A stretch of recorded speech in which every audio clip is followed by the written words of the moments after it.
Liquor with friends. People are tired. Like, people are definitely tired, and I think this president has definitely... Donald Trump, and I gotta cover this tonight, Donald Trump actually represents the end of old America. What he is what you're seeing is the old concept and the old guard of what America was dying. But they're not gonna go down without a fight. Yeah. And because when you look at the scope of America and even demographically, how it's changing from a race standpoint, even in Baltimore, you know, our Hispanic population has like tripled. Like, we got like legit, like there is a legit Latino Baltimore now. Whereas yeah, for back sure. in the day, For sure. it was like one or two, hey Steve, what's going on? You know? But like shit is like mad different now. And white people not gonna go down without a fight. They not gonna give all this shit up. And that's the funny thing is nobody. I feel like if you talk to the average person, nobody's trying to take anything or give up anything. People just want to be included. But when you've been sitting at the table, you know, alone, and you've been eating this grand meal with only you and your family that you haven't had to share. Now the restaurant is starting to get crowded, and there's a 20-minute, you know, seating limit. The irony of taking something and fighting for it as if it was stolen from you. Like, exactly. It's way different now. For and sure. I think that people in general, I think people just want to have their time. You know what I'm saying? They want to go places and not feel like they're going to be accosted, not feel like they're going to be harassed, not feel like they're going to be treated in a different fashion from everyone else that's there. Mm-hmm. And, you know, you have your people that's like, you know, well, you know, we have black on black crime and all that stuff. And that is true. True. But this is something that needs to be addressed. But now is not the time. Like, I had... absolutely not. Like, the optics, what is this? Oh, this is Smirnoff Smash. This is and it's huge. yours. Yes. Thank you. Yeah, for sure, bro. Oh, I need to get these. They are very good. This look like something that I would totally like have in my house. Bro, Note to self. It's very delicious. Oh my gosh, yeah. And you can have it. You can drink it now, you can drink it later. Oh no, I'm gonna indulge. My man. I got a studio session later today. My man, let's talk. Okay, so look, we going to dive back into that topic because you have, like, based off what you was just explaining, like, you have a very detailed intellectual concept, definitely, of like what the fuck is going on. But I want to start all the way to my introduction with you. And as I mentioned before, bro, I feel like I was there, like watching your come up, watching your growth, watching the evolution of Dapper Dan Midas, better known as DDM to a lot of people.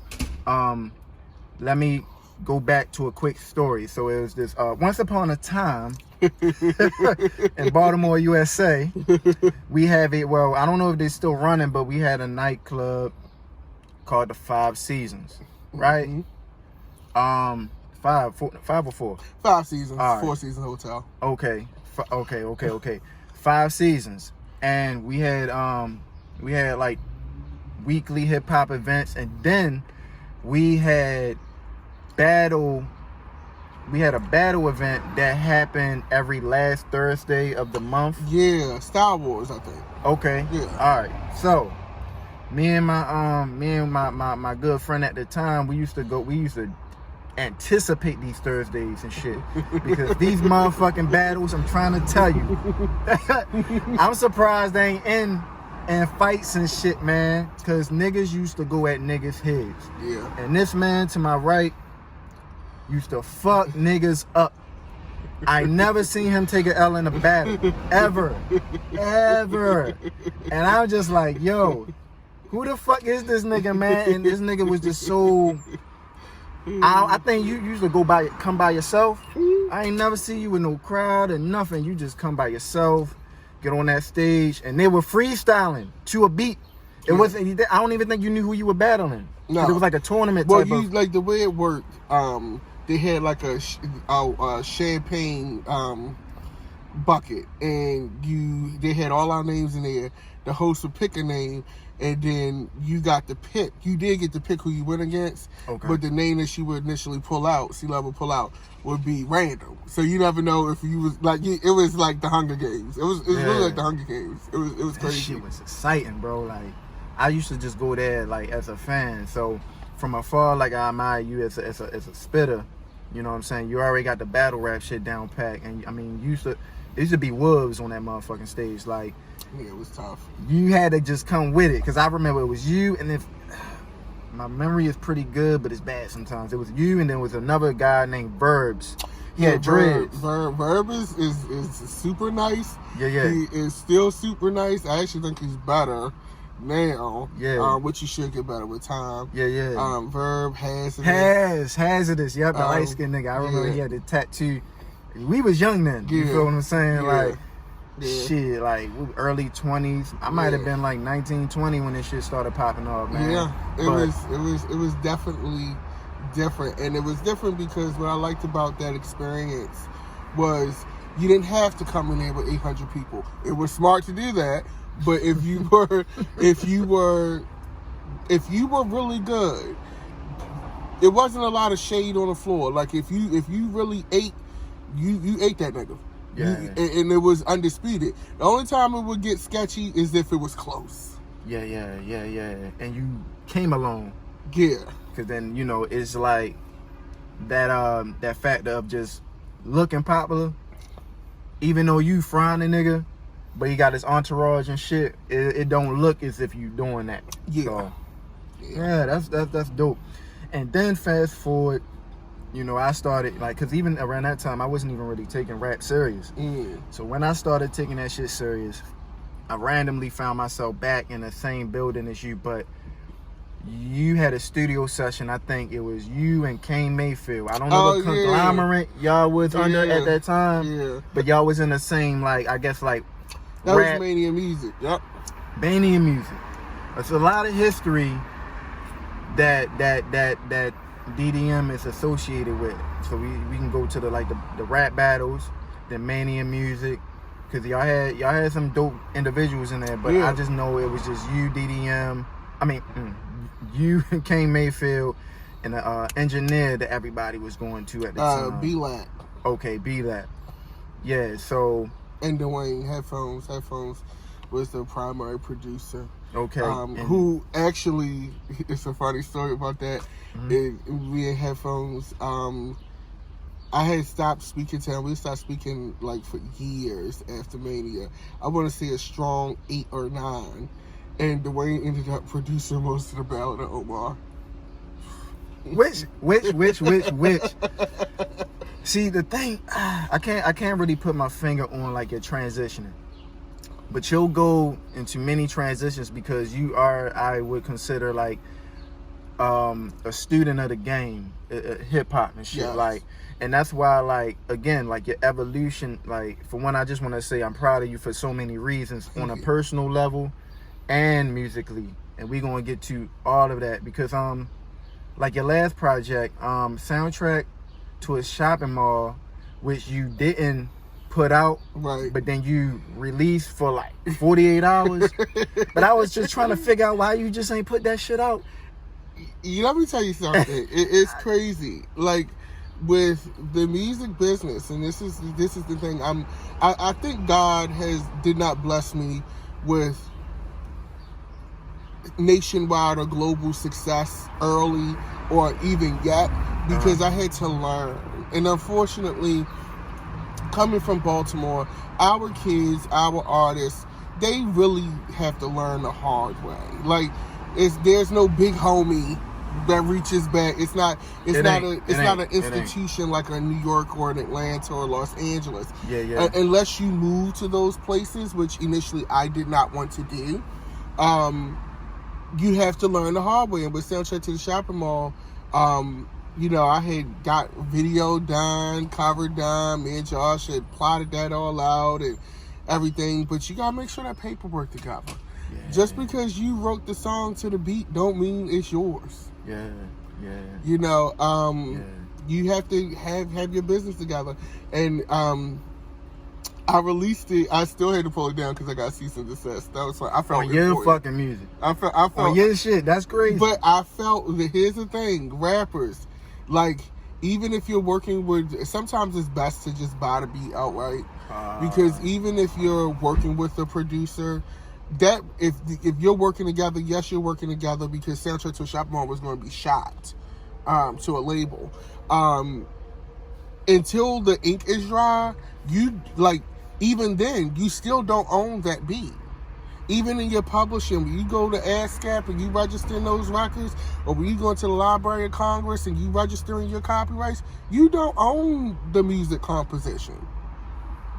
Like, unless they sign over all of their rights, which no producer in their right mind is going to do, you don't own that.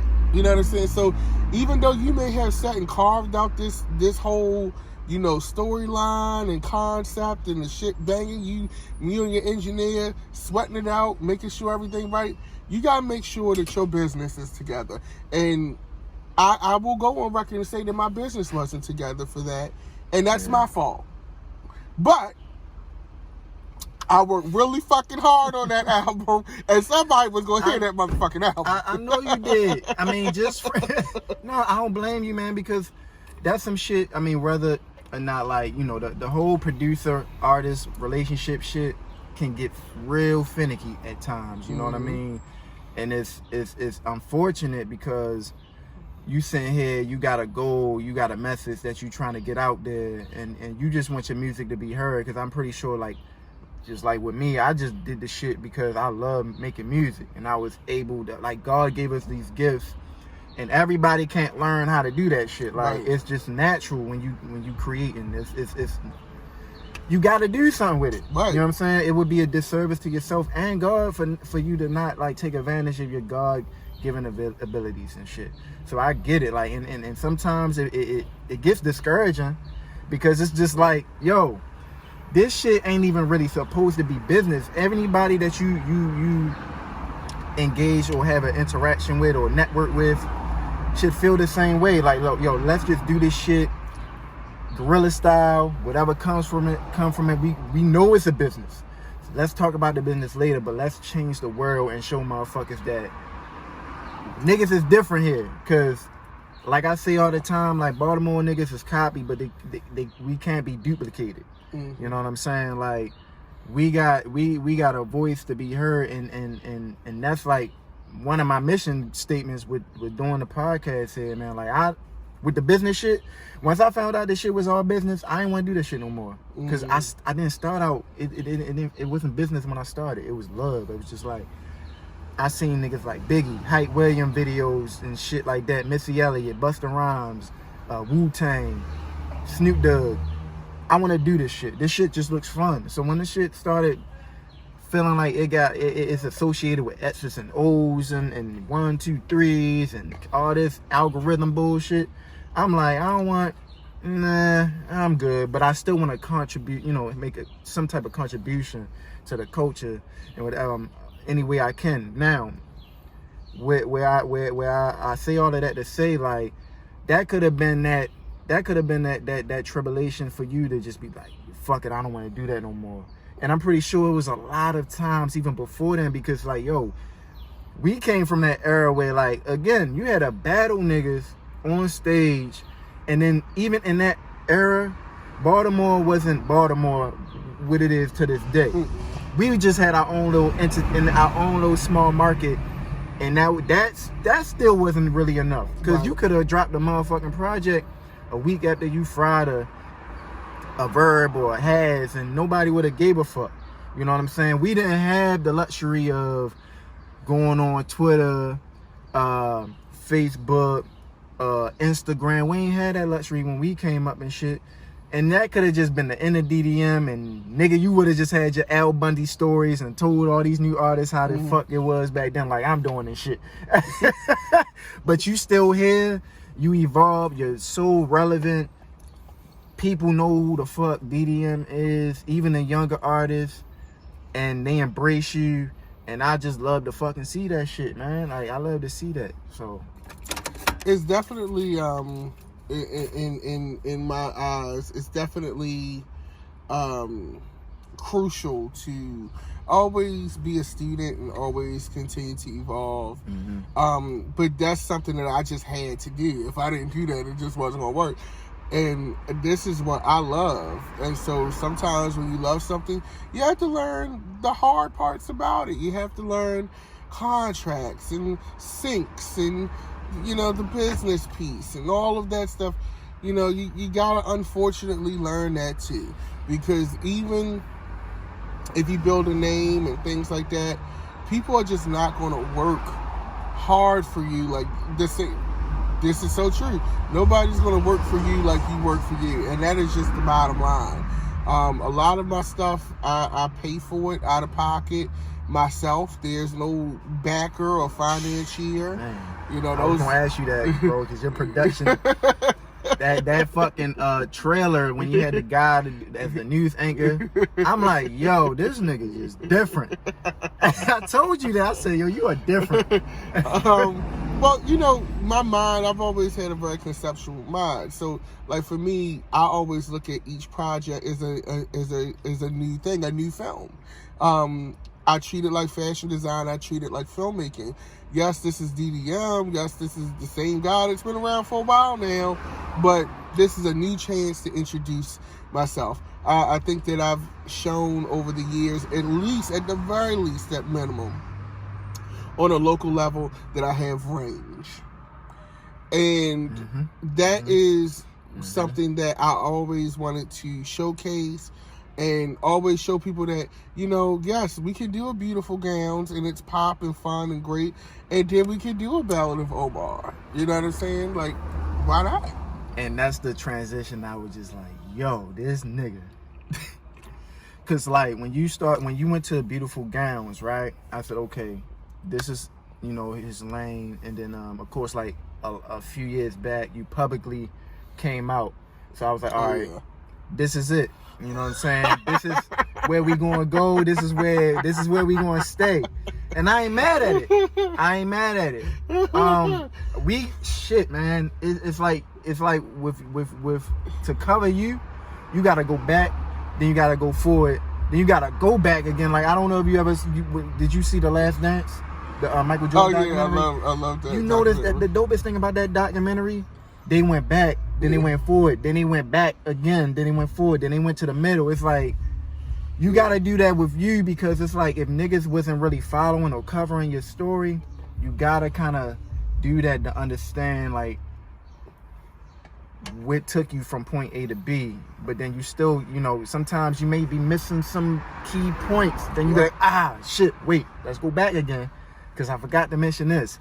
So I want to talk about that. That's very, very important to the LGBT community. And my brother, like my little brother, he's actually, you know, he's gay as well. So when it comes to that community, that movement, no, I'm not gay, but I can empathize with the process of just wanting to be yourself freely, confidently, and, you know, that's just really it. So I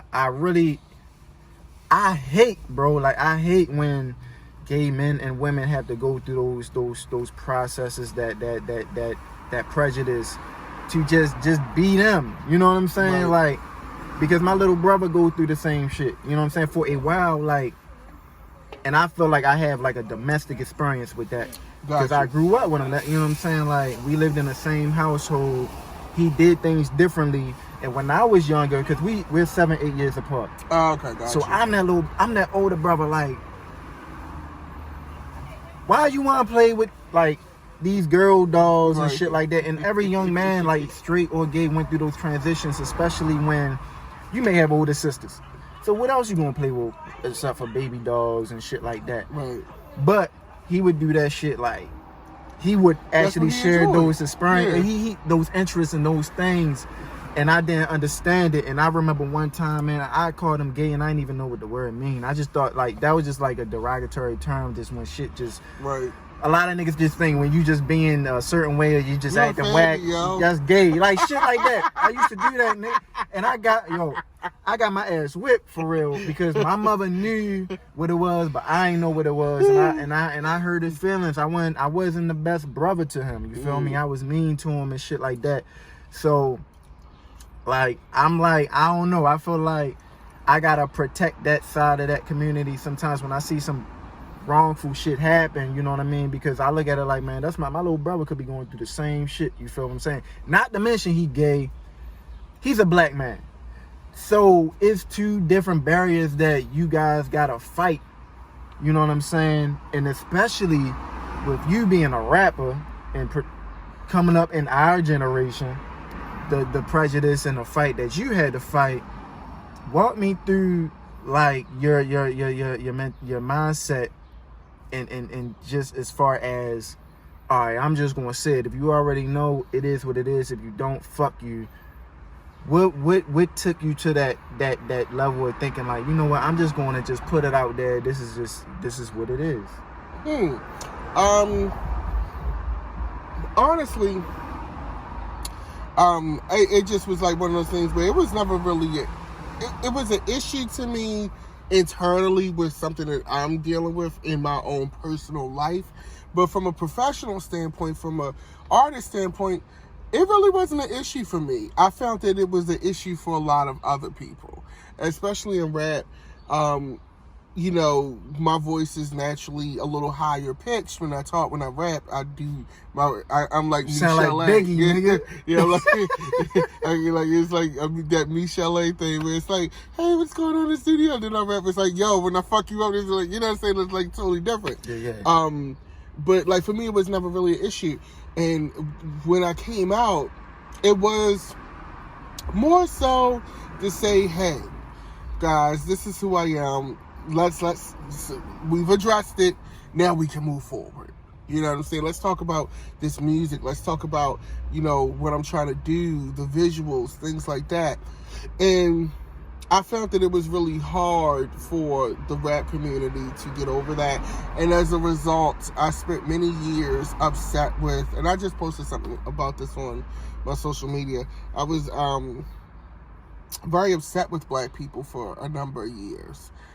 Because I couldn't quite understand how a group of people who are so oppressed and so beat down and so, you know, aggressively policed, how they were able to be so prejudiced and rude and mean to me. And I just couldn't get, I just couldn't get it. I didn't process it. I'm like, ain't the police beating your ass too? Like, you know what I'm saying? Like, so we're going to have a disconnection within our community. Yeah. We already have a disconnection with the outsiders or the colonists, so to speak. Yeah.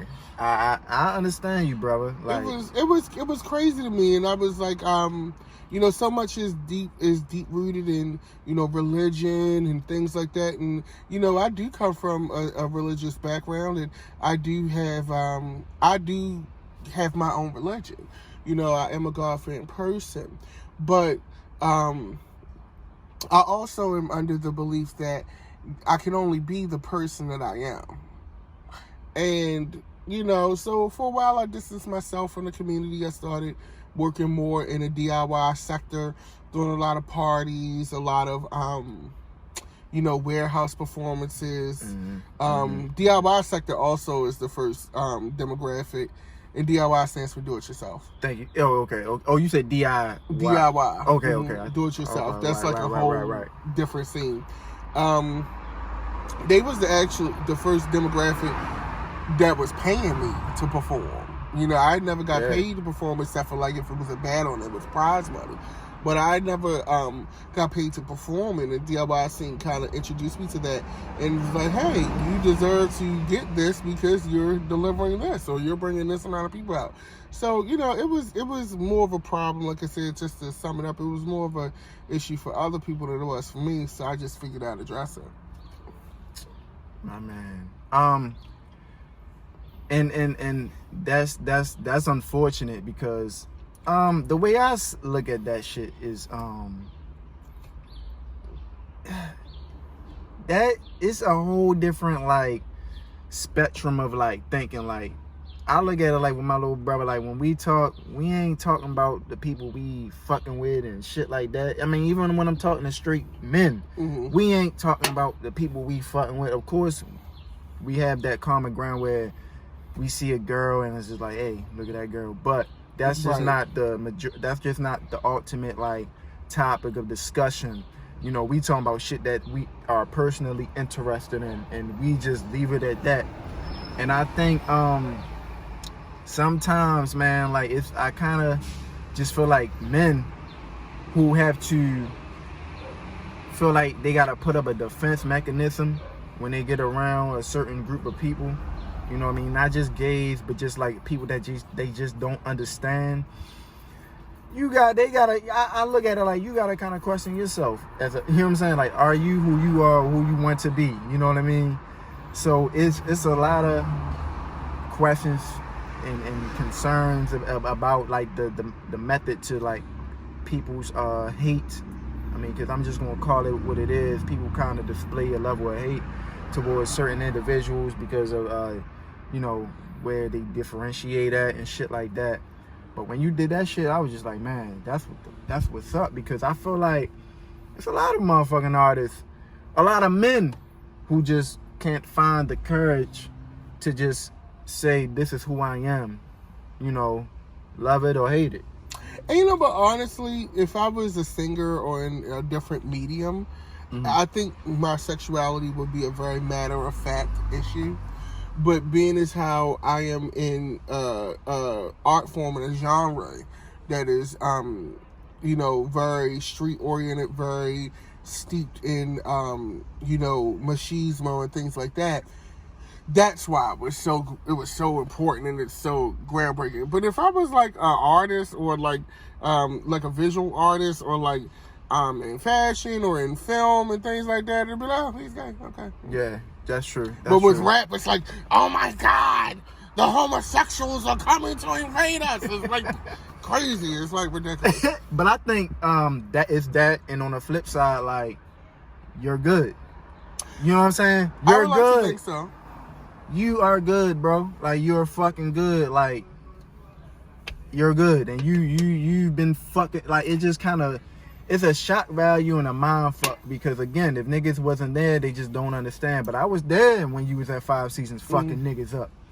You know what I'm saying? Like, and it's just like, that's just the art form speaking through you. Right. You know what I'm saying? Like, it's just a sexuality preference, you know what I mean? But the art form is going to come out wherever it is. You are still a product of your environment. You know what I mean? But yeah, the gorgeous gowns. Beautiful gowns. I'm sorry, bro. But I like that title, gorgeous gowns. I'm sorry, bro. No, I might use that for something. But thank you. It could be the sequel. You know what I'm saying? I don't want no money. The beauty, you went from the beautiful gowns.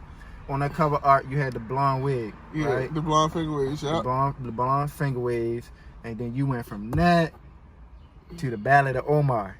Yeah, because why not? Why not? But I do like the transitions, because it's just kind of like from Good Kid, Mad City, which is hard, it represents hardcore, like West Coast, music sonically. Then he went to, Kendrick went to Pimp a Butterfly, which was all jazz. So again, like you mentioned, you have range and you display your range and shit. And nigga, I've been bumping the Ballad of Omar. I didn't really get through it. I just been skimming. You know what I'm saying? I'm a skimmer, and then after I skim, I'll play the whole thing straight through. But I listen to all the records, and the ones that I really like is 1995. Which is the intro, right? Like that. That's what, track number 1, Ballad of Omar, Swivel. That's number 3, track number 3. Yeah. It's an early record. I like the joint, Rock Cha Cha. Oh yeah, Miss Cam. With Miss fucking Cam. Let me tell you about Cam, my nigga. I ain't interviewed her yet, yo, but I done had like 10 episodes of this shit, and like 4 artists, including myself, 5 done mentioned Cam, and we ain't even like, I ain't mentioned, like, people love Cam, yo. And over West, because, the best artists come from over West. You feel me? Let's talk about because the thing that stood out with the track list, because I'm a track list and I'm a track list like stickler. I like to look at like the titles and shit like that, the placements, and the features. You only got one feature, which is Miss Cam. So walk me through how Miss Cam was blessed with the honor to feature on DDM's project. Cause you a fucking legend, bro. I don't give a fuck what nobody say. Yeah, bro, you a legend. You a fucking legend to me. I appreciate it. Yeah. You know, part of the reason why I don't have a lot of people ask me this because they ask me this about Beautiful Gowns because I only had singing features. There was no rapping features. Rappers, I'm gonna be quite honest. I don't fuck with them neither. It's like, no, go ahead. Well, yeah, but no, not even that. Okay. I would be way open to it, but it's been my experience through the years, especially, is that it's very few, with the exception of like Jay Royale. He did a record with me on soundtrack to a Shop Mall that didn't come out. I know. And he was on my intro. He's actually one of the voices on the intro for Ballad of Omar. That's talking about when I see him, I'm gonna get him to kill him, all that stuff. Right? Shout out to Jay Royale because Jay Royale, what a lot of niggas don't know, like Baltimore royalty. He's been doing this shit for a while.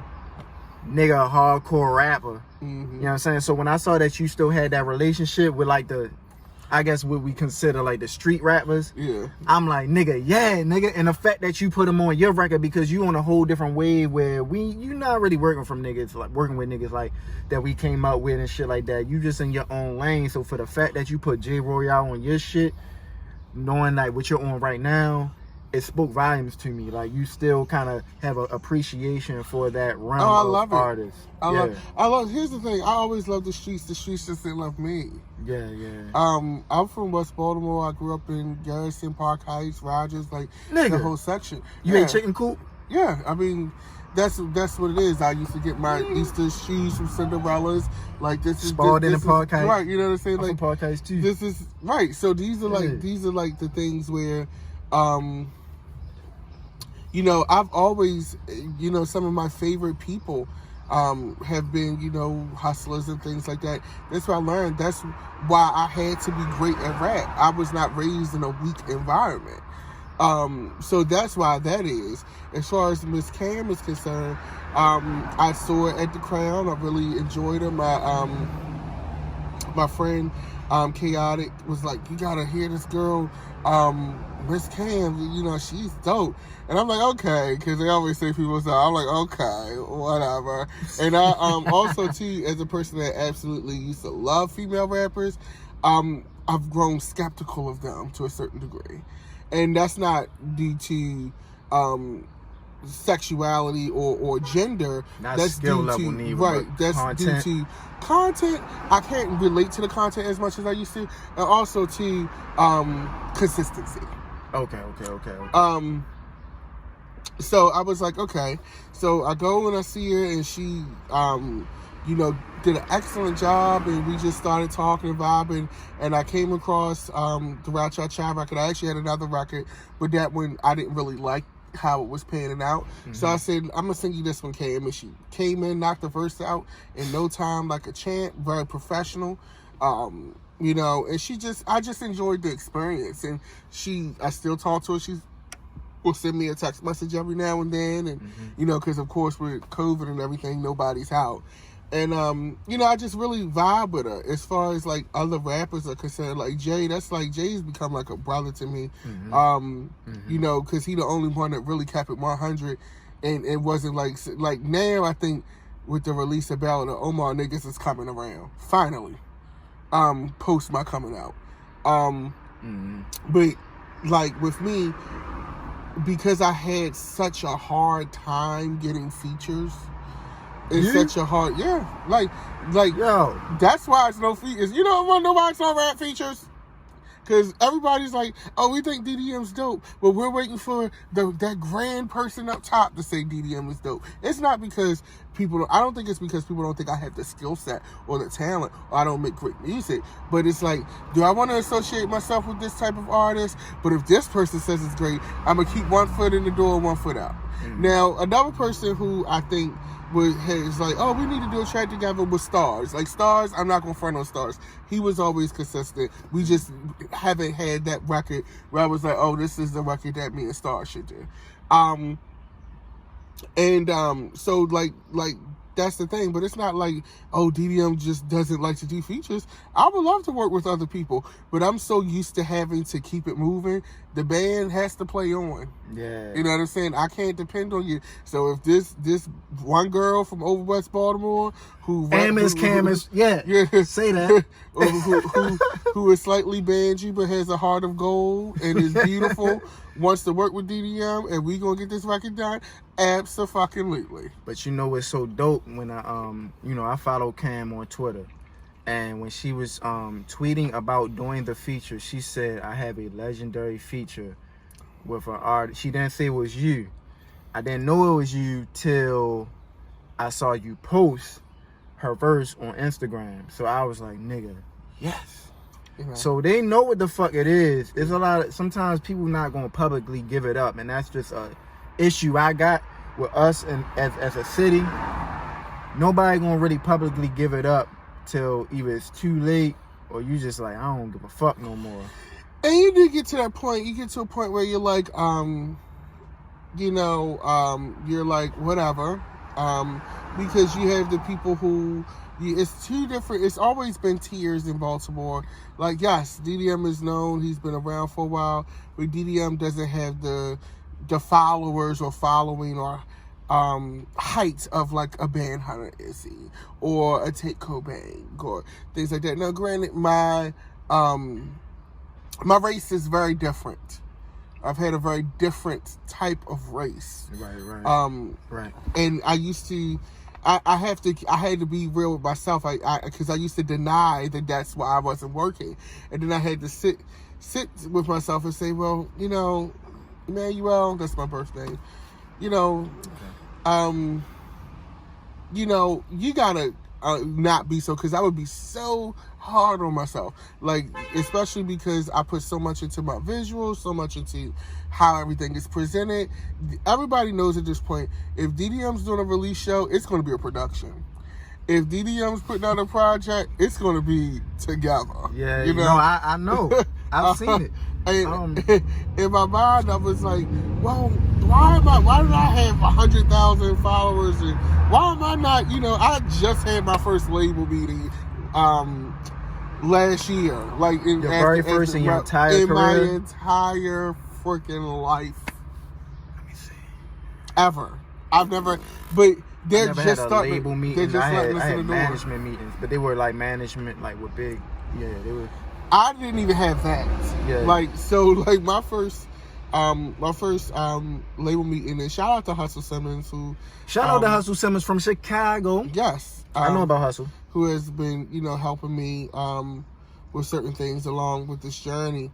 But, that's, after all of this time, that was my first meeting. And, the thing is, when I came out, people were like, well, it's over for you.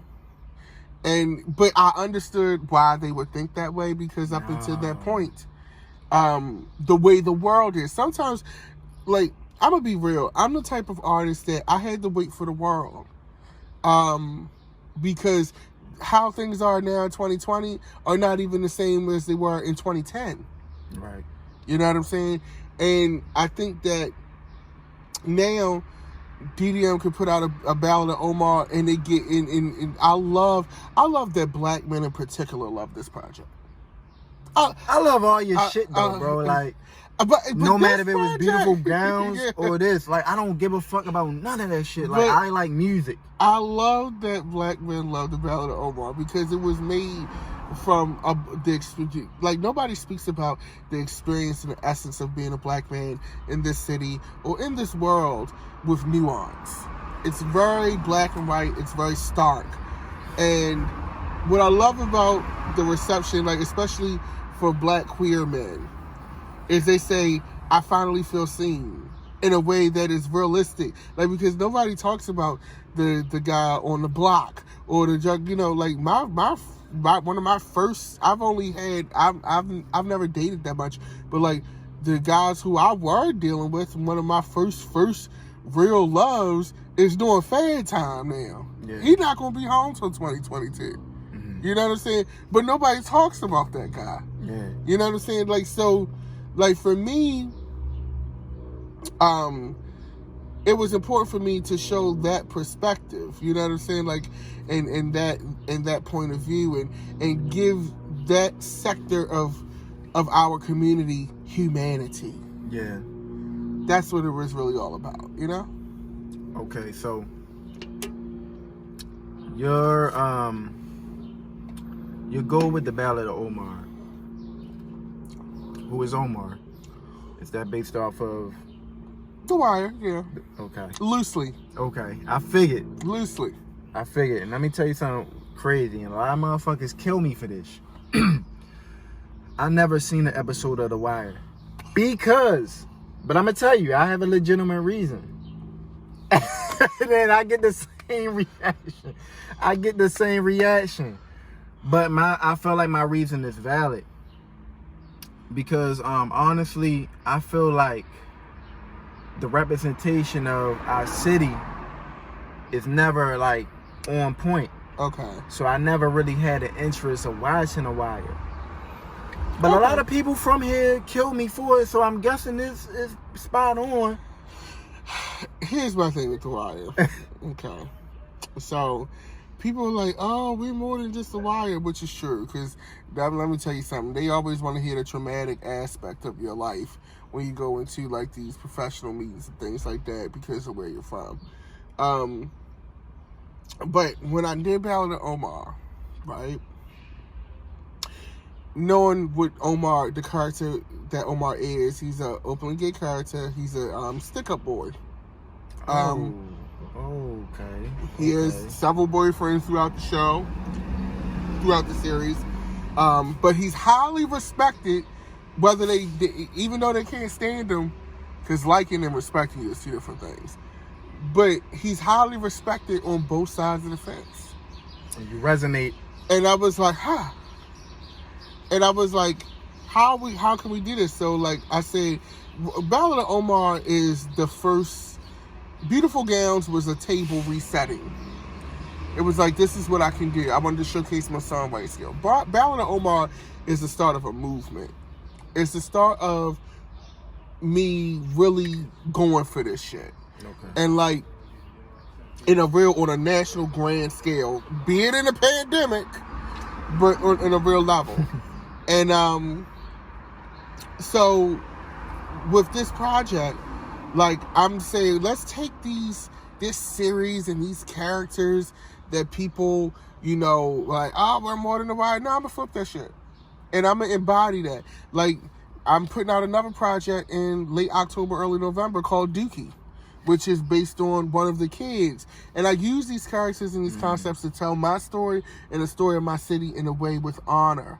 So, like, with the Ballad of Omar, I told what it was like to be from the streets, being black and gay, but hard, and having to deal with all of this shit on that level. With Dookie, let's talk about what it's like to be a child or a teenager dealing with Baltimore City schools, dealing with these streets, dealing with the reality of having to face that your childhood is probably going to be over at 14 instead of 18 like the rest of the country. Mm-hmm. You know what I'm saying? Mm-hmm. So, and all of the shit that I seen growing up, and all of the shit that I see amongst youth and kids now. So let's take this show and let's artistically empower ourselves with it. And that's what I'm doing. I'm treating this like a mixtape series, even though these aren't mixtapes. These are like full-fledged productions. But that's why it's only 8 songs. Dookie probably would be like 6 or 7 songs. Okay. You know, so that way we're building that catalog, because another thing with me that I recognize is a flaw within myself. I don't think it's a flaw in my artistry, it's a flaw in my business. It's consistency.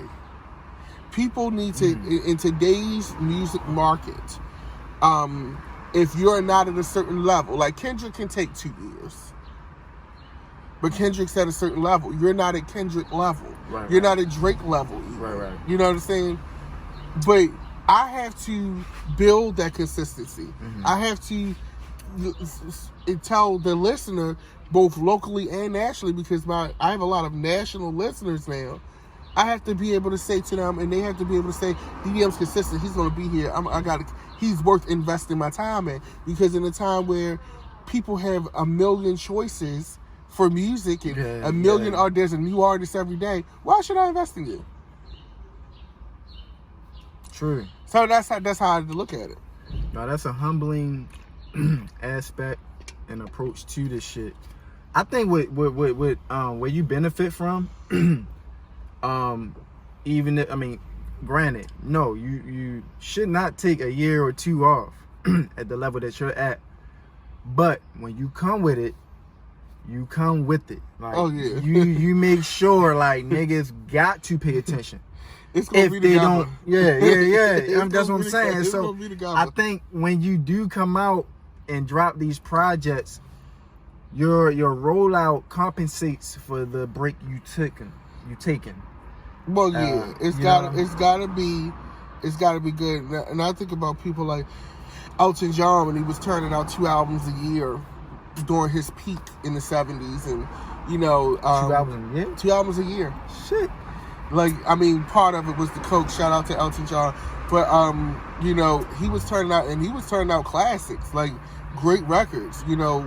Goodbye Yellow Brick Road came from that. I just know with Benny and the Jets. Yeah, Benny and the Jets. It's a beautiful composed song too. Yeah. Like I love that song. Hey, and it's kids. been sampled in hip hop. Oh yeah, it's like nobody's done it correctly, but Hold up, did Mary J. Blige do Mary is think the that queen was of hip hop soul, but that's different. That's R&B. I'm talking about rap. Right. But yeah, Mary did it, and she actually got the blessing. I think Elton was in the video as well. But that was for the Deep Inside record off the Mary album, 1999. But this nigga, a motherfucking historian and shit. I am a music encyclopedia. But I love it, man. I love it. But when you listen to all of that, greatness and things, it's like, well, DDM, you need to fix it up. So like that's why I got a studio session even today, because I'm already writing that project. I'm 3 songs into that project now. Now, granted, it's only going to be 6 or 7 songs, and this is another thing too. I'm looking right at the camera. Just because you recorded it, don't mean it has to come out. I'm going to say this again. Just because you recorded it does not mean it has to be released. Mm-hmm. Okay? Like, yes, Ballad of Omar was 8 records. You know how many records I recorded for that? 25. 25. For Dookie, I'm in a zone now. I'm in a place. So I'll probably do about 20 to hammer down to that 6. Okay. But you want to record as much as you can, so that when it's time to put that project out and put it together, you know that you got the best of your best. Now, some records, you ain't got to second guess. You already know. Like, I got this record that I'm doing, recording today. 2 records I'm recording today. One of them, I know it's on a project. Yeah. I know it's like it's I know that this is a linchpin on the project. But you got to be able to you got to really put that ass and seat time, because the reality is, if I'm putting this project out in October, November, right? I got to get cover art done for it. You know what I'm saying? So I got to talk to Josh Sen, who shoots a lot of my work. He shot the cover for Ballad of Omar. I got to talk to Josh and say, Josh, this is the idea for Dookie. I had to get visuals done for this project, because we live in a visual world, especially now because you're not able to perform and tour. I would love to be touring Ballad of Omar right now. I would be doing really well, right now. But I'm thinking ahead, because if we stay consistent now, and I dropped this Dookie project in late October, early November, right? Hopefully the world will be really open back up for shows probably the top of 2021. So now I got 2 projects. Oh yeah, we got to cancel this shit out. You know what I'm saying? You're right. I got 2 projects. One of them critically acclaimed. The second one hopefully will be critically acclaimed as well. And I'm building that online fan base. So when it's time to hit the road, I got 2 bodies of work that can do a full set, an hour if needed. Okay, if necessary. I got merch from them projects. I got visuals, so now when I do the set design and the stage and the background, whatever I'm going to do, I got visuals that go with my projects. You know what I'm saying? I have all of this stuff together so I can hit the road and capitalize and continue to build upon the things. You have to look at tomorrow, not today. You have to. And I have to take this time also, too. A bit of advice that I personally am benefited from is if you notice a lot of major danger artists, with the exception of like Lady Gaga, a lot of them not really rolling out projects. A lot of your faves because of this COVID shit. While they sitting, you need to be working and benefiting and taking that time. You know what I'm saying? It's a lot of writers you go online. Like I've been sending out stuff where it's writers for like Pitchfork, Fader. You know, you're like, we're working from home and you know the office is closed, work is kind of slow. I'm doing artist bios, DM me. You know what I'm saying? Like, because they need money too. We are all people. You know what I'm saying? I'm reaching out to writers and stuff in London. They be sitting there twiddling their thumbs because shit, it ain't no tours for them to talk about. All tours canceled. The only what the fuck else they gonna talk about? So it's like take advantage. You can kind of benefit from the standstill in the sense of just like getting those write-ups and just being on somebody's mind, so to speak, and building that relationship. Like I'm building relationships. Like yes, no, every meeting is not going to be we want to sign you right now. But some of these people really be liking you, but they know that now is not the time to sign you, and they're actually doing you a favor. And here's why. Because let's talk about that. If you get signed too early, and you're not you're not a prodigy, a priority, or you're not something ready. that's so. If you're not giving Whitney Houston, okay, tease, okay, like you have to inspire. One thing I tell artists all the time: you work for everybody except you until you make money. You work for your engineer. You have to constantly inspire your engineer. You have to inspire them to work for you. You have to make them excited to come and record and track your vocals. You work for your producers. You have to constantly send them records that inspire them, that make them want to continue to send you beats. You work for your management because guess what? They're not making any fucking money off of you if you're not booking gigs and things like that. Then where's that 15% that they're supposed to get? You ain't getting no cents. You ain't getting shit going on. So you work for management. You work for the photographer that 9 times out of 10 you're not paying full rate to. They're doing this shit on the humble. So bitch, you better inspire these motherfucking photos. You work for everybody until you make some money. If you have not made anybody any money, you ain't shit. You ain't made no motherfucking money. Damn. And there's some shit I'm just learning on the fly because I'm thinking like, nigga, management, you work for me, period. And they do. That entitlement. Right, once you make some money. Yeah. But if you ain't made, think about it. Let's do some math here. Let's do it. I'm shopping you to all of these labels or people or management company or financiers. Let's call them financiers. I'm shopping you to financiers. Why? Because you ain't got no motherfucking money to deliver this shit at the level that you need to with your own money. So first, I got to find you some money. So now I got to take a broke nigga and get him some fucking money to do some shit that he want to do that nobody asked you to do. Nobody asked you to fucking rap or make records. That was not a requirement, okay? That's something that you wanted to do. So now I gotta find money for you to do what you want to do because you ain't got no motherfucking money, okay? Alright, okay?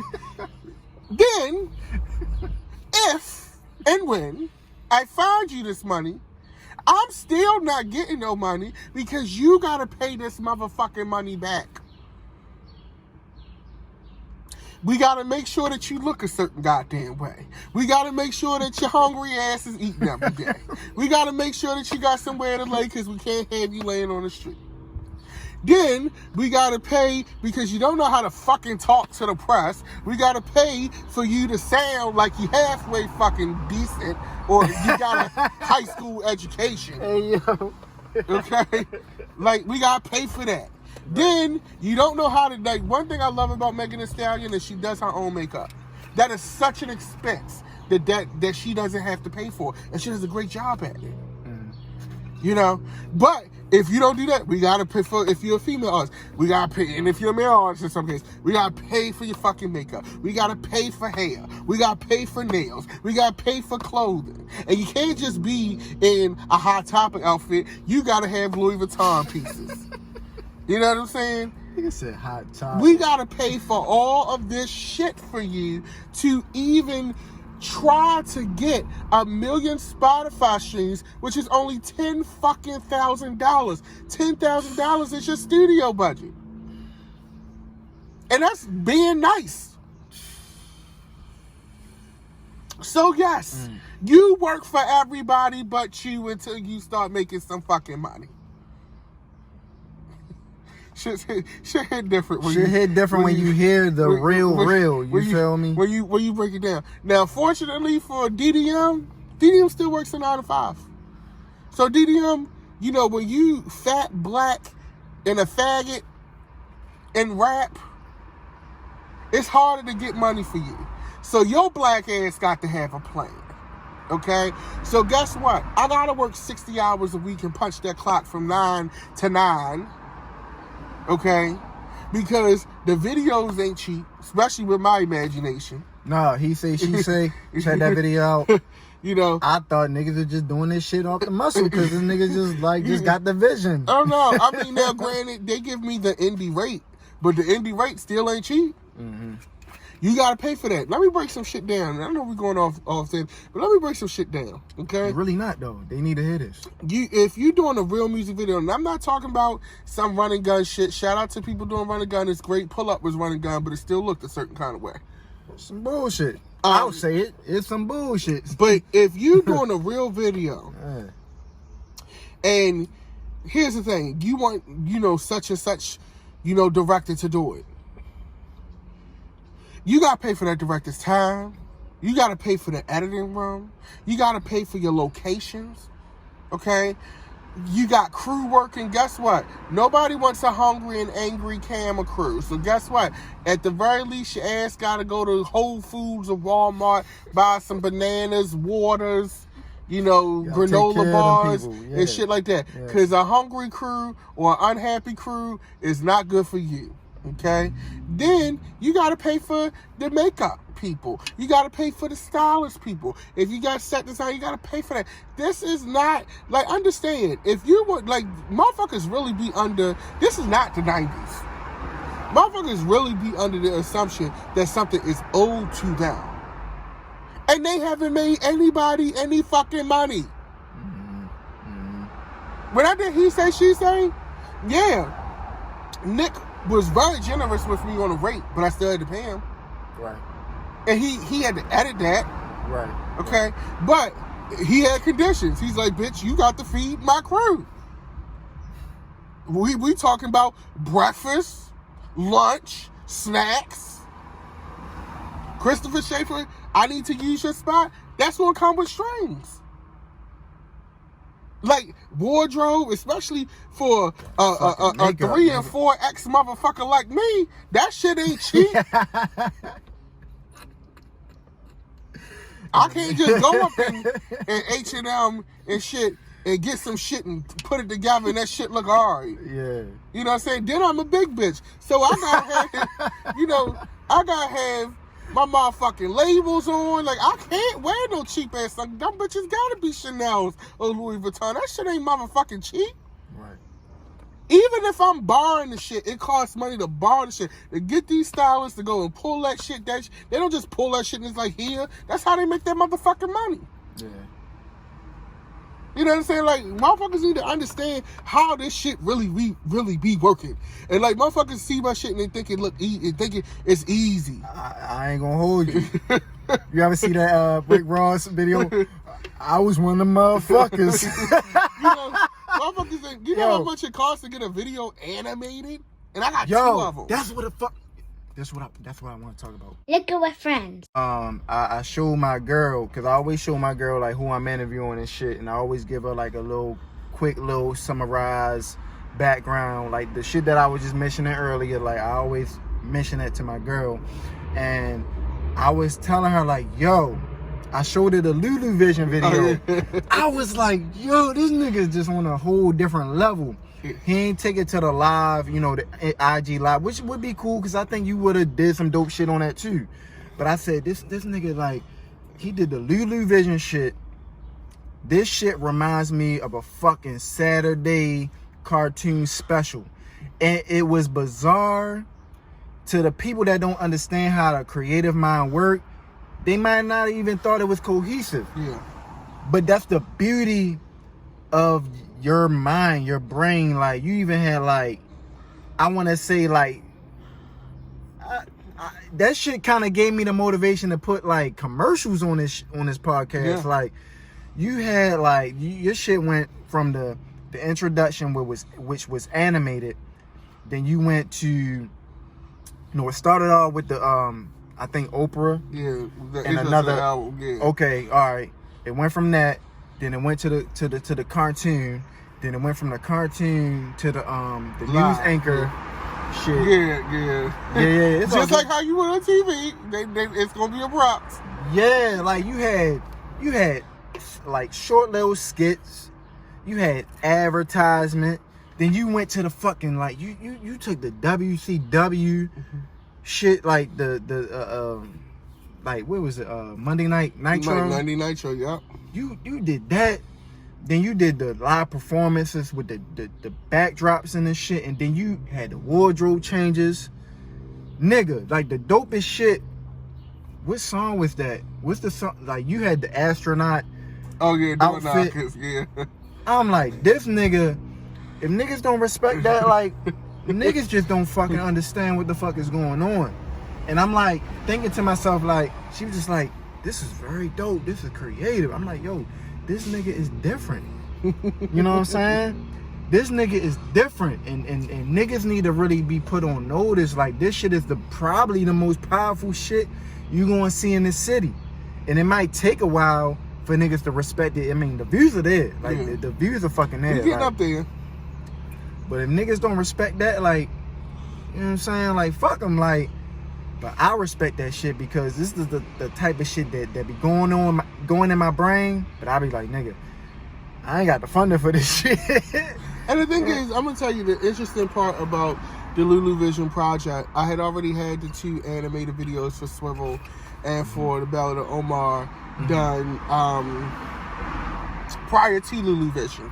And my good friend Ashley Alexander, who I've known for years, she was like, you need to do a motherfucking concert. You need to do a virtual concert. And I was like, girl, how the fuck I'm gonna do a virtual concert? And she's like, my homeboy Dwayne at the Lab Baltimore, he got the green screens and shit. And right, they're great. Very professional. I get with them niggas, yo. Just to put my podcast, like, the show, I'm gonna try to figure out how to get our shit, you know what I'm saying, on that motherfucking billboard over there on Charles Street. Yeah, it should be easy. I'll look into it. I'm gonna try. We went to the Lab Baltimore. I shot all my performance scenes in like 3 hours. And here's the thing people don't know. I don't wait for nobody to do nothing. Now, my friend Menifin did the editing. We had to use Ashley's computer because his computer crashed. And what I did to save time, because I've done this before several times in music videos, I picked out all my background. I went on Photo Shutter, Shutter Bucket. Shout out to Shutter Bucket. And bought, you gotta buy them backgrounds, they ain't cheap either. I went on Shutter Bucket, bought them, picked out my backdrops. I sourced all of my commercial clips, things like that, so that my editor would not have to look for that stuff, because that's more time on the clock, that's more money. So I went and I sourced all of that stuff, made a storyboard, learn how to storyboard your idea, make a fucking plan. Nobody wants to work with a bitch who don't know what's going on. Okay? Like, that's just, like, hey, have a plan. God damn it. Nah, they gonna learn some shit, bro. And so I had storyboarded everything, and I knew where we needed to go. I filmed all the segments, we put it together. We shot Lulu Vision, edited, shot it, and had it ready in 3 days. We added it over a course of the most inspiring shit I ever seen. But if not to cut my brother off, go on YouTube and search Lulu Vision. Yeah. DDM. LULUVISION DDM. The most inspiring shit I've fucking seen. You and the young brother Butch Dawson inspire me. Y'all put together dope fucking visuals, yo, like that. Like, it's just not just like I'm gonna go in the studio, I'm gonna just drop some shit off. You man, I love that shit, bro. Like, it's some shit I've never fucking seen. Like, yo, that shit really reminded me of a fucking PBS special. Channel 13, like getting up early in the morning watching the Land of the Lost. Yeah. Fucking dinosaurs on ABC. Fucking Bill Nye. You did some Bill Nye shit. Mm-hmm. You feel what I'm saying? Like, and I'm just like, yo. Like each performance was based, like 1995 was based on Rap City. So that was like BET Rap City, you know. Rap City when Tigger was on there. Then you got Ra Cha Cha, that was based off of a wrestling promo when Booker T and all them be like, nigga, when I see your ass. That's why we had the WCW commercial before. Then Ra Cha Cha comes on, I'm crazy, and it's like the Macho Man Randy Savage aesthetic and the all of that stuff. Door Knockers was based off of Bill Nye, Outer Space, you know, those Saturday morning educational shows. And then we had Over West, which was basically Over West. Yeah. You know, one should always be inspired. If you don't have anything to say, then don't say anything. If you're going to present work to the people, then it needs to be inspired. It needs to have a point of view, and it needs to be enriching, and it needs to give the world something back. Otherwise, you're just making noise. It's a lot of people making noise. Shit. All right. I mean, and that's just that on that. But you're right. A lot of people. It's crazy, bro. A lot of the things you saying are the shit that. It's the shit that I was saying when I actually was inspired. Like, I would always tell people, like, don't do this shit for nothing. You know what I'm saying? Like, you know, of course you have your talent, and you can make a song with your eyes, when your eyes closed. You know what I'm saying? When you sleep. But don't do this shit for nothing when you got a message to put out. Because one thing about rap, one thing about hip hop, I learned more shit from hip hop than I did in elementary, middle, and high school, my nigga. Like, I listened to Nas and Biggie and Wu-Tang and Snoop Dogg. For better or worse, whether it was negative to people, whether it was positive, I learned a lot of shit, and I did research, because if I didn't understand it, I would look it up, and I learned some shit. You know what I'm saying? So it's nothing like our culture. It's nothing like our culture, because we going to put a message out there. You going to be curious about that shit. You going to want to know what the fuck we talking about. You going to look it up, and you be like, I under-fucking-stand that shit. And that's just what the fuck it is. And we started this shit, you feel me?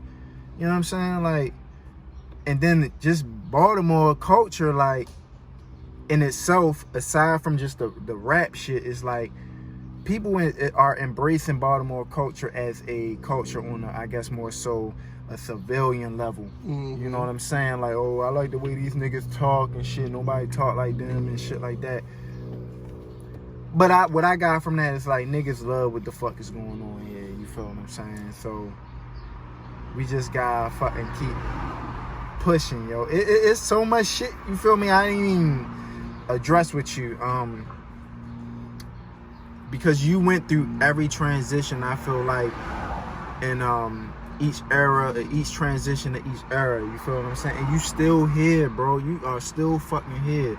Now, when you came out, what was different? Like, because I feel like ever since that happened, it's been a wave, a whole new link of artists, of gay art. I don't even like the word gay, bro. I don't like it because of the negative connotation. I don't even know. But the LGBT community, like, right. I felt like you spearheaded that as far as from an artistry level. And it's just, the shit just been different. Even from the last show that you did, I think After Beautiful Gowns, the show you have, I don't know if it was it on Charles Street at Metro. That was Beautiful Gowns release show. Okay, yeah. Metro. Yeah. I peeped that. I peeped what you did. You did, like, that shit was dope. You did the wardrobe changes. Yo, you made sure you look like a star. Which, rightfully so. You did what you needed to do. You feel what I'm saying? But you had it's another guy that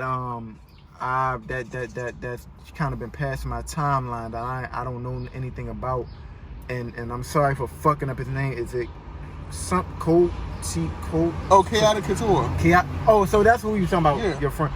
Yeah. So that's another guy that if it wasn't for you, I wouldn't even have known anything about. You feel what I'm saying? Chaotic Couture. They are, and their pronoun is they, for you pronoun folks that don't understand. So I met them at the Paradox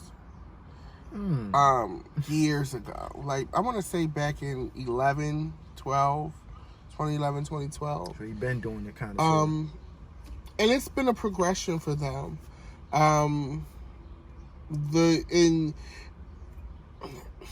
I don't like saying I mentor anybody, because everybody's responsible for their own success and their own come up. That's true.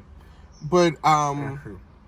I can comfortably go to sleep at night and know that I have inspired the children, as far as from a rap perspective, to live their authentic lives and be their authentic selves. Like I said, I don't like saying, ooh, at least, I just don't. You don't want to say these bitches are my sons and shit, like. That's just so negative. Some of them will say, you're like a mentor to me. I watched you do X, Y, Z, and like in my mind, part of me, because I'm like Patti LaBelle in this way. It's like, what you mean? It's like, don't we gotta be old? You know what I'm saying? Right. Yeah, but bro, I mean, you gotta kind of embrace it, especially when you still the relevant artist. Like I don't even think. I hate when I say I don't think you understand. Because niggas be like, what you mean you don't understand? But bro, you've been out for a long fucking time. I've outlived bro. a lot of people. 10 plus, maybe we at 15 years, my niggas. We in our 30s. Yeah, you feel what I'm saying? I've outlived it. You're in your 30s. I'm still 25. Are you? No, you're not. No, you're not. You lying. You lying like shit. I know we around the same age, nigga. We are, but. Nah, yo. But no, I have been around for quite some time, and it's interesting you say that, because with Ballad of Omar, I used this project to address aging in a way that was like, oh no, this is not about aging, but in a way that you can make records that are age appropriate, and still have your career and still chase what it is that you want to do. I don't feel the need to be like, yeah, jump in the jump, get in the I can do that. Now I can, if you got the instrumental, I'm gonna fuck it up. But I also feel that it's necessary, especially, and this is why I love Jay-Z. Because perfect blueprint. Jay-Z teaches you about aging and rap gracefully and not chasing the trend. I never want to find myself trying. I never want to be trying to do something, And with Ballad of Omar, I'm like, if I'm going to talk about my experience growing up, it can't sound like, like, we didn't even sound like that. No. You know what I'm saying? Like, I think the closest we came to that was Ra Cha Cha, and that still has... That song hard as a bitch, man. That still has, kind of... oh, my God. An aggressive kind of tone to it. You know what I'm saying? Then Cam come in and ice it real nice. You let her spit like 32 or some shit. Like, why not? No, why not? But yeah, I love it, bro. I don't have no problem sharing it. And that's the thing, I have no problem sharing the spotlight. I got a whole album. Why can't I let it go off? You know what I'm saying? I feel like, you know what that record felt like to me? Not sonically, but as far as the layout, it felt like Jay-Z ain't no nigga. When Foxy come on at the end, what up, boo? Just keep me laced in the illa, and she just go off, like she just go off, and that's what it felt like to me. And that's what I wanted to provide for the atmosphere when Cam came on. You did that, bro. God damn, I'm so happy you did that, bro. Yeah. Cause she you can't eat your young. She's a good woman, man. Like, okay, so look, give me a second, right? Because I really want to highlight this moment, bro.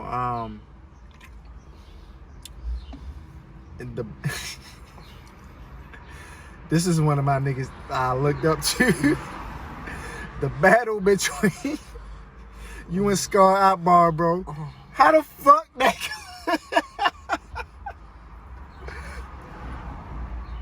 I got two things I want to mention, but let's talk about this one first. Oh my god. How this shit came up, bro, because I was like on the fence, bro, because I Scar Akbar and Los are the guys that I grew up listening to, believing that this shit was possible. Mm-hmm.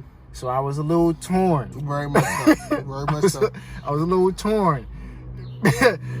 But that was a good bout. You feel me? When I was just like, when you said what you said, I don't even really I'm hurt to repeat what you said. You said some shit about some being a janitor or something. I ain't gonna say, Here's the thing. I don't really, Scar is. Let's just say this. At the end of the day, Scar is a legend. Okay. Scar's go off is a lot. So I try to, not that I'm in fear, because I'm not. DDM's at the gun range regularly, I know. I'm a gun owner, so don't try it. But don't try it. Liquor with friends. That battle was not personal. Like, Scar didn't do nothing to me. He, like, when Kendrick had came out with that Control record where he had named a lot of rappers, that was like Scar's version of that. So he had named me. In my mind, because I know I was always at a deficit at that time with the rap community, with the streets, I was like, oh, he said my name. Like, oh, he said my name. Great. So now I get to respond. And it was purely strategy. It was purely PR. It was nothing about that was personal. I don't even know Scar in a personal capacity to that level for it to be personal. Okay? So everything about that, and I feel like you've been wanting to ask that question for forever. I've been dying, bro. I've been dying because, again, all right, not to cut you off, but when I found out like Scar knew about me when I was like really cooking, that was good enough. I used to, before I was rapping serious, I was listening to this nigga, and they was just like, yo, this is when I was scared as shit to just like put my shit out. So it's just like these niggas, like I really love this Baltimore shit because I look at certain niggas as like superstars to me. So that was that. I ain't gonna hold you. That was probably one of the first questions I wanted to ask you. Usually anybody who asks that question, because that happened some years ago now. Yeah. But anybody who asks me that question always know that it is something that they've been wanting to ask me. For sure. I think that like I said, it wasn't personal because I don't know him in a personal capacity like that for it to be personal. Now, because the response was a stunner. I think for a lot of people, it was like, and some people tried to say, but it was a stunner, and I'll never forget. This is how, and this is why I don't really play with folks in the streets, and why I have such a respect, and I live by a certain code. Right. And you never want to, you won the battle. I feel like I beat him in that battle. People, the streets, the general public felt that way. And I was gracious about it. I ain't saying shit. Okay? I was gracious about it. I ain't saying And shit. the reason why I was gracious about it was because I know how left things could go in this city. And I'll never forget it. Liquor with friends. I was living off of 28th and Sisson in a warehouse. Rough time for me, right? And it's this gas station that I used to go to. I knew the gas station lady and everything because I would go there every night sometimes and, get stuff. And at the time, I was working part-time out in Towson, so I had to catch the number 11 bus and get off at Charles and St. Paul and walk over. So I'm walking down. I'll get to the gas station. I stop at the gas station window.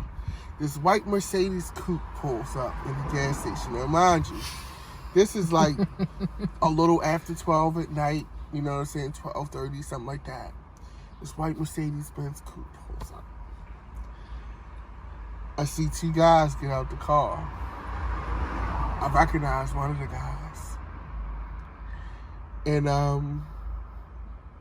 I was like, oh, it's about to go down. I know what this is about. Mm-hmm. It's about that record.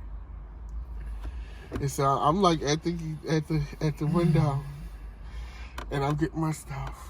And the gas station lady, she talking because we talk every night. And he comes up. He goes, why you say my name in that record? And it wasn't Scar that said that? No, this was not Scar. I'll be clear. It was not Scar Akbar. Okay. And he goes, well, and I don't even think Scar had anything to do with this. Like, be clear, this is not Scar Akbar affiliated at all. Right. And he goes, why'd you say my name in that record? I said, well, it's just rap, it's rap. It's rap. It's no limits. And I'm saying no rules. He has this other guy with him. It's two of them. He has this other guy with him. And I'm from Baltimore. I know what a killer look like. I can see it in your eyes. Your eyes got a certain blankness, a certain feel to them. And the guy that was with him, silent. Had his Gucci belt on, silent. Cornrows. I actually thought he was kind of handsome. That's the side part, but silent.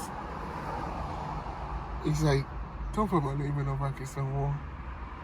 And I knew part of it had to do, that verse was interesting in several ways and for several reasons. Because had it not been me who wrote that response and recorded it, it would have been viewed differently. But because it was me, the sting of it for certain people was a little bit more stronger. Right. Because it was DDM. It was me. Right. It was me. Me, per se, I expected that, though. I know where you're coming from, but again, like I said, I know you do this shit. And I haven't seen you. The thing is, I haven't seen you do that shit since the 5 seasons. So when I seen that it was that, I was tuned all the way in. But it was just hard because this is a nigga I looked up to. Yeah. I was just like, oh my God, yo. He went there, you know what? I ain't got no opinion about it. I mean, I do, but I can't Scar say. is like Hollywood's fucking. We love Scar. Scar is like the gooch. I ain't even gonna lie. It's certain people. Yeah, so it's no big homies but with me, Scar's like my big homie ever since he embraced me. Ever since he embraced me, I did a show when Tate Cobain first had this record deal. Okay. Tate reached out to me and was like, nigga, I want you to open up. You want to be one of the openers at Soundstage. That night was crazy, bro. I don't know if you remember that. That night was crazy. It was me, Damon Blue, and Tate, and one of Tate homeboys opened up for him. And then Tate was just bringing out different artists from the city. Scar was there. A lot of people were there. So I was just like, yo, I'm going do what I'm gonna do, and at that time I still wasn't really putting a lot of music out. I was kind of like semi-retired then. I did my thing, and then like Scar hit me, was like, yo, I even though that nigga tried to holler at my girl and shit, he didn't know it was my girl. Then it's cool, but he hit me and was like, nigga, I like how you perform. You ain't perform over no lyrics. Mm-hmm. You know what I'm saying? It was just raw vocals. You showed, you know what I'm saying? And that's what I love about you. You gonna give a performance. It's not no karaoke shit. Oh, it's gonna be a production. Right. And that's where I'm coming from. Like, I'm not, if anything, if I'm gonna throw in there, just like you, I'm gonna throw in some ad-libs. If anything. Yeah. If it's a song that I really don't remember the lyrics, I need to throw in some ad-libs just to keep me on track. You know what I'm saying? That's what the ad-libs are for all you artists that are coming up. I hate when I watch motherfuckers perform over their lyrics. I can listen to that shit in the whip. But any fucking who, he embraced me, and I was just like, yo, I was listening to this nigga when I was like 18, 19 years old. You feel what I'm saying? 20 maybe. You know what I'm saying? One of my homeboys was going to Morgan State. He put me on Scar and Los, triangle offense, block, and all that shit. I'm just like, yo, I want to be just like them niggas, but I don't, you know what I'm saying? I can't be just like them niggas. I'm not selling my shit out the trunk. That takes a whole different type of courage and shit like that. I didn't have that courage. So I'm gonna try to capitalize off the internet. And that's just what I did, you know what I'm saying? Which, in hindsight, was very trailblazing and trendsetting. Yeah. And I don't got a bone to pick with you. I was so mad, bro. I was creating this project with Street Scott, and I had this song that I wanted DDM on because this shit fit DDM style, at least where I knew where you fit in. Called London. Mm-hmm. Which I love that beat. And he ain't do it for me. He was busy. I wasn't busy. I was poor. He was poor. I'm gonna be honest with you. Yo, you would have killed that song, Yeah, bro. And that's my favorite fucking song on that project. I love that record. When I heard it, I was like, oh my God. And I like started writing to it and everything. But at that time, I'm going to be very, very, very transparent with you. I was sleeping on people's couches. I had no money. I was boosting out of Target, reselling shit. Yeah. I just didn't have it. And I respect that because at that time when I was working on that project, same here. My son was on his way. He wasn't even born yet. This was 2011. I was actually living at my baby mother's house. She was living at her mother's house. I was poor too. Yeah. You know what I'm saying? Like, if I knew that was the case, I would have definitely understood. It's tough, and like the thing is, you don't want to tell people, right? Your pride, and my pride. I'm like, I don't want to tell Rickie. I just don't have any money for studio time, and nobody wants to record me. But I was recording. I was recording at my baby mother's house, but I didn't know that. Yeah, and it's cool. But I'm just, you know, when I listen to that song, I be so sick because it's a great song. That's actually my favorite song I've ever recorded. Oh wow. It's so UK-ish. Yeah. And I was just like, thank you, bro. And I was just like, I need DDM on this bitch, man. Cause DDM will kill this shit. Yeah. And then he had Nova, shout out to Nova Stars. Yeah. And my brother Rome did some ad-libs on that bitch. I was like, this shit is so DDM-ish. And I was like, this shit is so pop. This shit will pop. Yeah. If nothing else on this record will pop, this motherfucking record will pop. And I was just like, I need my nigga DDM on this bitch because he on that wave right now. And this is even before you came out. Yeah. I was just like, I know DDM is on this wave right now. You feel what I'm saying? Yeah. And you ain't make the deadline, so I had to put it out.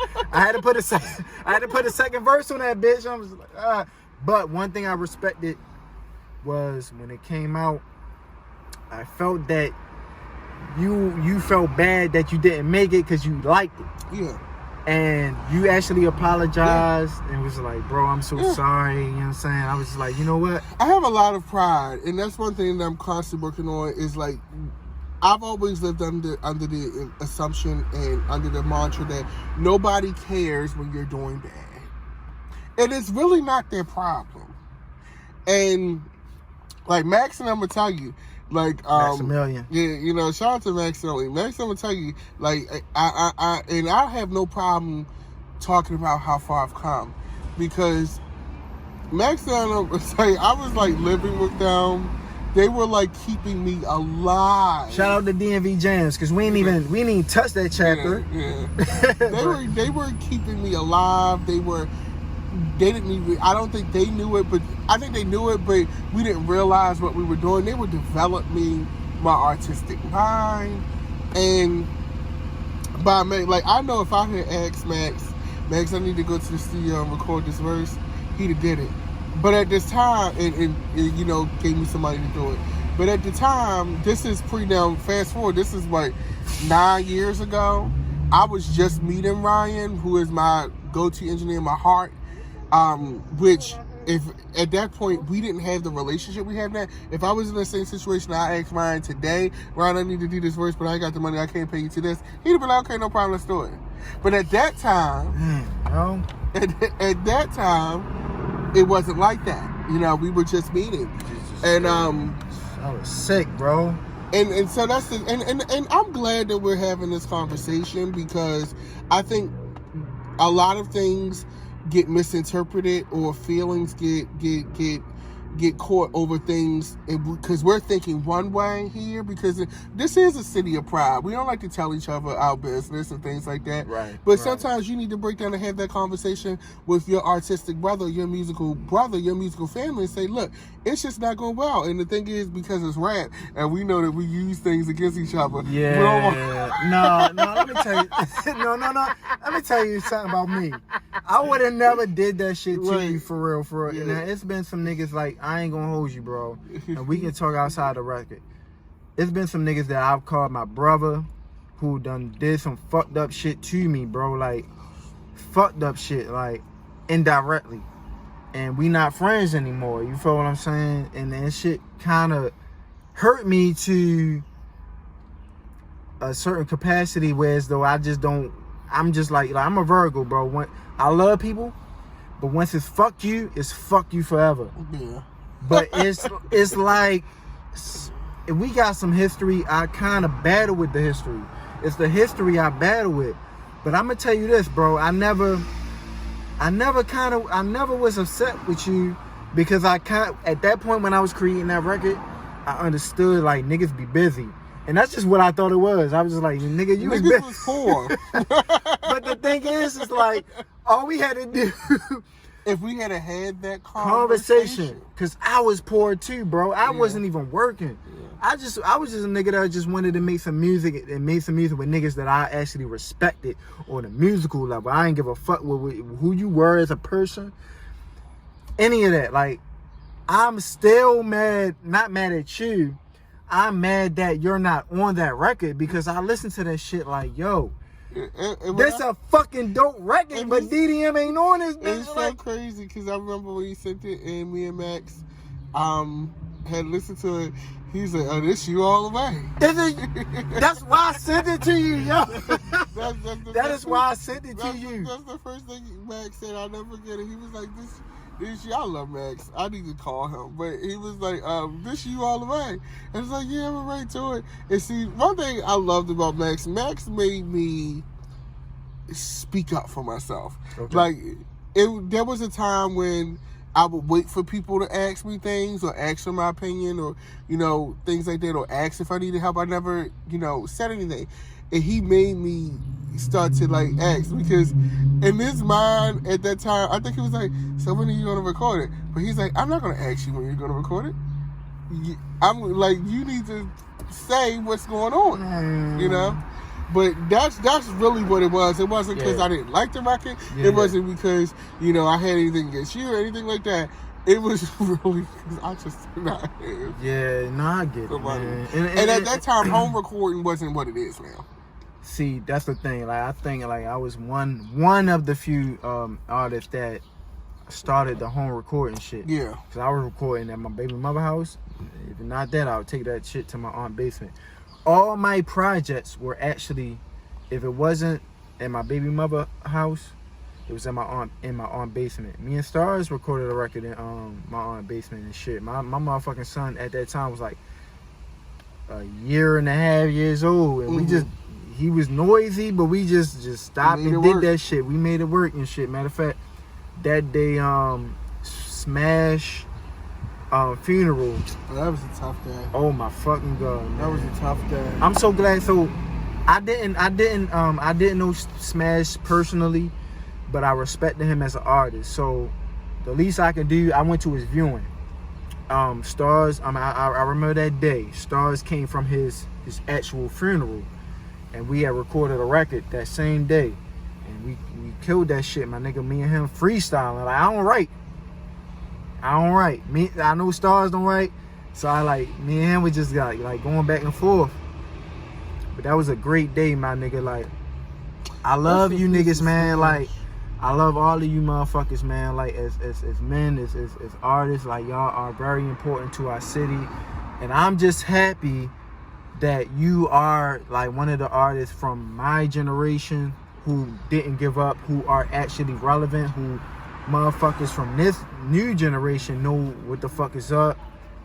You keep reinventing yourself. I just don't really fucking know, like, what to say, man. Like, cause I just love.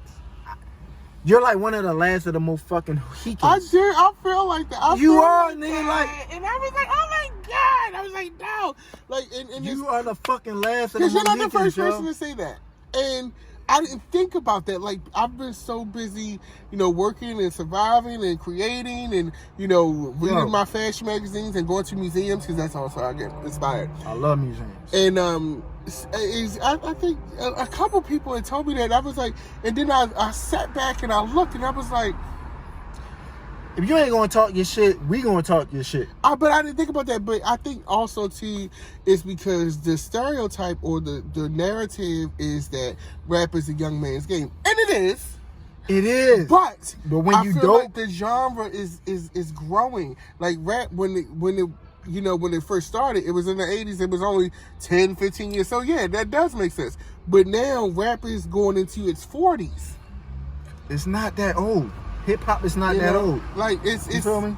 It's like, at this point, there has to be. Why can't there be a Jill Scott of rap?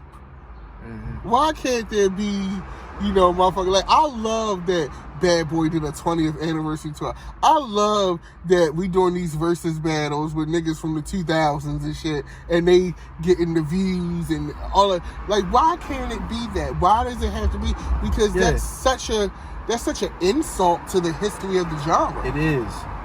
We do not need any type of separation, because as young as a culture, like, this shit is evolving fast. We can't shun the motherfuckers that hey, we can't do that because, for one, nigga, it's really been decade pillars of evolution. Right. We haven't been out for 100 years. So we can't, like, have that disconnect with motherfuckers that scramble, coke, and smack. You know what I'm saying? Like, that's relevant. Because they keep the genre fresh. Absolutely. And they keep the genre evolving. But At the same time, there should still be a voice. Like, at this point, me being now in my early 30s, right? I should still be able to have a voice. Your early 30s? How old are you? Oh, no. It's very much given early 30s. For real? Yeah. Are you 33? I'm not going to give an exact number. But let's just say this. I'm not on that second half. All right. Okay. And I'm on the half. I don't look a day. No, for sure no. Over 28. For sure okay? no. For sure no. For sure no. But I'm in the mid. Yeah. I'm definitely not in the late. Okay. But being somebody in their early 30s, I should still be able to have a voice. For sure. I should still be able to have a shot. For sure. That's why I love, like, not saying the Griselda guys are that age, but they definitely feel like it. But, like, I love that they're creating a resurgence and that they're, getting this exposure and things. I think that's beautiful. It is. That's the shit you come from, though. Right.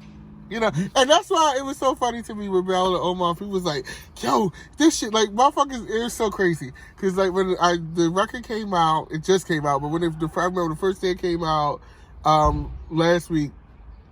The first reaction was like, this shit is dope. Like, oh my God. And then the second wave of it was like kind of the steps of grief. Like, people was like, it's not beautiful gowns. No, they was like, yo, this shit is really dope. Like, it's like really dope. You know? And it was like, I think it was a shock because a lot of people, because I have reinvented myself, let's just go through my cycle here. So I started out in the battles, 5 seasons, went to Mania, went through my art house period with Max and them. DMV jams. You know, the freestyles come through. Then I did Bond Street District, played in the band. I didn't touch that shit. You know, I played in the band, was a part of a group for a few years, and then transferred into Secretary Shade, Beautiful Gowns, soundtrack. Now I'm back to like rap. The shit you started from, bro. It's so crazy. And like now, but you know what's so crazy? I feel like now people are ready to receive that. They wasn't ready to receive that in 2013, 2014. So it's interesting. Like, yeah, I've gone through many incarnations. And you know, after this year, it may be something else. I don't know. It depends on how I'm artistically inspired. I may do the fucking Adele and lose weight and then become a whole nother, like, you know, motherfucker. That's my next chip. That's my next card. Like, I'm fake. Right now, we like the street rap. He going in, like, he giving you these cinematic gritty projects this year. No, yo, next don't year, lose weight, bro. Like, that's you, you might go weight, Ricky. Huh? You might go weight.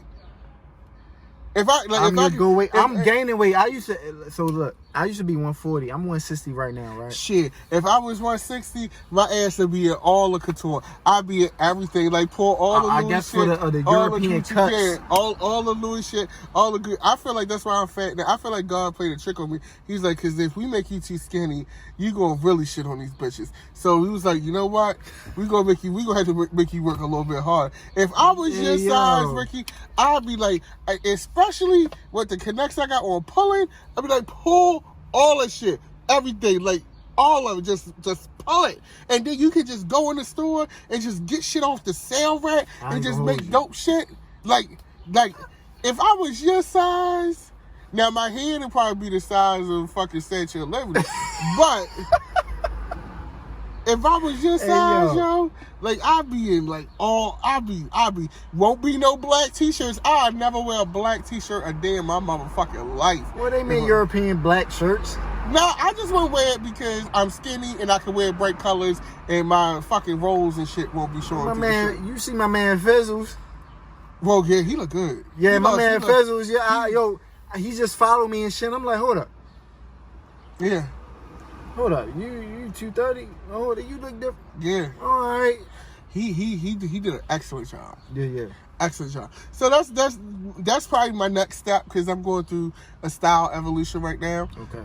In the style transition, once this quarantine, like, I'm counting down for the gym to be over. Like, I'm finally ready. But you gotta be in the mind state. See, that's another thing too that we'll talk about is, you know, DDM be depressed sometimes. I can imagine, you bro. Know You're an artist. Of course you're depressed. You know, I be depressed sometimes. So sometimes, like, I am the Luther Vandross of Baltimore rap. I feel like, bitch, I go up and down, up and down, up and down. I be skinny one cycle, then the next cycle, oh, he picking it back up, then he one hamburger away. Now it's giving steak puff marshmallow man. Then, you know, like, next, you know, I'm back in that season where I'm ready to get it back together. I might come out this bitch looking like Tyson Beckford. Not in the face, because I got like a dog face. But you never know how that turn out. Shit, I might be giving cheek. I might, shit. Like, and if I get angles, if I get my neck back, yo, if I get my neck back, it's gonna be a problem in these streets. I'm telling you. If I get my neck back, yo, like right now I ain't got no neck. But you want to know something crazy, bro? And it's gonna sound crazy. I wish I was your size because I have the muscle. Like, I can work that out. I can't. It's harder when you're skinny. You can see the abs quicker. Yeah. But when you got a little bit of fat, that shit turn into muscle. You look a little bulky. Yeah. You feel me? But hey, I'm here for the revolution. You done invented. You know how to reinvent. Oh yeah, that's my next step. My next step is Kelly Price. That's. Hey yo, this nigga. Hey yo. Hey, 2021 is giving Kelly Price. And see, I ain't gonna lie, I'm kind of low key like, because I know we can't do shows. Like, I can still do a show if I had to. I would still kill it, but I ain't at show weight. You got living weight, then you got show weight. Show weight, especially to give the type of show that I want to give. What's going on, Spike? The kind of show. What's going on? It's good to see you. Good to see you. How you been? I'm, never did the office. Yeah. It's been tough. How are you? Good. How's it going? This is Rickie Spike. We've taping his podcast, so this is like all in the podcast. Oh, But yeah, All right, be safe, Spike. You too. That's another thing too, because this COVID shit, you learn how to recognize people through masks. Like, I shouldn't have known that was Spike. You shouldn't have. But you know, because you know his walk, you I'm like, now you learn shit. how to spot motherfuckers without facial recognition. That's right. scary. It's working on a whole different type of senses that you ain't had. Like, you that's know? Spike ass. But bro, shit, man, yo, fuck, man, this is very important. This is probably the most important interview, and I gotta do this shit justice, and I'm gonna edit this shit right. Anything that we left out, I don't think I left out anything. No, I think we pretty much covered everything, all, right? Yeah. I love this nigga, man. I really do. He's one of the pioneers of this city. He's been around for. You niggas don't understand, but if you don't understand, if you ain't got no uncles or fathers that was in that time, that was just at the 5 Seasons, who were just not uncles or fathers. Ooh. I'm just saying though, cause like, what the fuck, man? This culture definitely needs to be documented at each pillar of what the fuck was going on, and not just what the fuck is going on now. Not even after the motherfucking riots and shit like that. It was DDM. It was Verb, it was Haz, it was Scar Akbar, it was Ogun, it was Shelby Raw. Mm-hmm. Don't talk to me about it was Hootie Shalom, it was Los, Hootie Shalom, it was Bomb, it was Clayway. So Stop crazy. playing with us, nigga. Liquor with friends. I think I have an eternally youthful spirit.